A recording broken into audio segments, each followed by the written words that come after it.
A cop unalives a deaf and blind dog. Yes, a deaf and blind and just 13 pounds, a Shih Tzu named Teddy, just 5 years old. The question, why, right?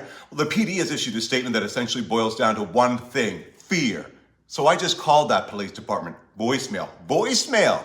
And now, as you can imagine, people are calling for this cop's resignation. Here is the body camera video from the Sturgeon, Missouri Police Department, showing the unidentified officer responding to a call for a, quote, injured animal at large that the police, quote, believed to be rabid. The unidentified officer tries to lure Teddy with his catch pole several times, but just can't seem to catch him. Then, all of a sudden, one shot, two shots. And they get this, the officer empties out the cooler in the back of his patrol SUV and picks up Teddy by the tail and puts him in there. Teddy's dad, Todd Hunter, later confronted the officer. That's not how you handle a situation. If a dog is a threat to a person and harms a person or shows immediate threat, that's when you use force. There is many other tactics. Do you want to talk or you want to tell me how to do the job? I'm more You happy to already talk did to the you. job. Now, Hunter was out at dinner. Teddy somehow got out. A neighbor found Teddy and reportedly said Teddy was not a threat, that they were there sitting with him drinking water. Now, in a statement, the police department said Teddy was behaving strangely and showing signs of possible injuries or what the officer perceived to be rabid behavior. The dog had no collar or tags. Based on the behavior exhibited by the dog, believing the dog to be severely injured or believing the dog to be infected with rabies, as soon as the officer feared being bitten and being infected with rabies, the officer felt his only option was to put the animal down. Only option.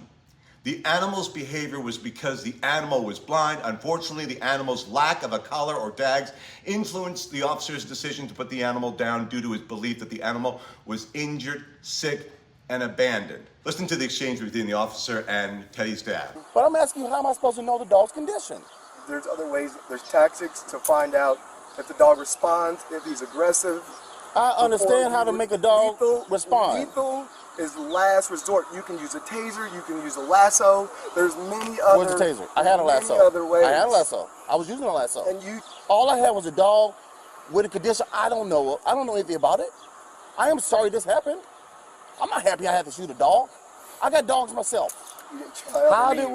How am I supposed to know the dog's condition? Did you feel harmed when you were trying to catch him? Did I ever say I felt harmed? Did I feel threatened? Exactly. You don't see me writing a citation for a dog at large, do you? I'm not. What else am I supposed to do? We don't have a freaking animal. I'm sitting here apologizing. I had to do that. I can handle it if a dog died, if a dog was put down for the proper reason. Okay. It's the reason that you went about you're your living authority. in the world that Just you know the all first the thing conditions. to pull out a weapon. But you know all the conditions of the dog. That's what I don't have. How was I supposed to know the dog was blind and just confused? How was I supposed to know any of that? By attempting to get close to him. I did attempt. Using an object, which is always taught to use an object. I That way, if just the showed dog you comes I at you, you said you've taken training. The first thing they teach you is to, when a dog comes you said at I've you, taken to training. put an object in front of them, and they will bite on any object you put in front of them. That's the training that they put out. So you take an object and you touch him, and you see how he responds. All right. Y'all good? No, we're not good. I'm still sorry it happened to you, brother. Good, buddy. We're not good. All right. Have a better night. Have a better night. Now, Teddy's dad has filed a complaint with the city. I've listed all the names and numbers for you. Someone needs to pay for this. Someone needs to pay for killing a 13-pound, 5-year-old deaf and blind Shih Tzu.